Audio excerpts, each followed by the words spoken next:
كلمنا عن الفرق بين القضايا المدنية والجنائية في طريقة التعامل.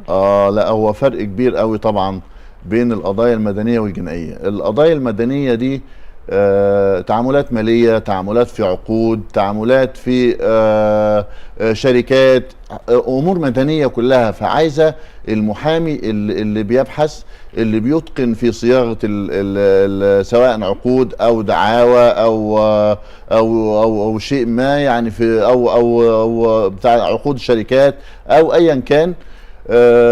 فده احنا بنسميه ايه؟ اسمه الايه، الضمير القانوني البارد. يعني ايه؟ طبعا. يعني ده مش محتاج ان حد يترافع بشكل قوي، ولا طبعا.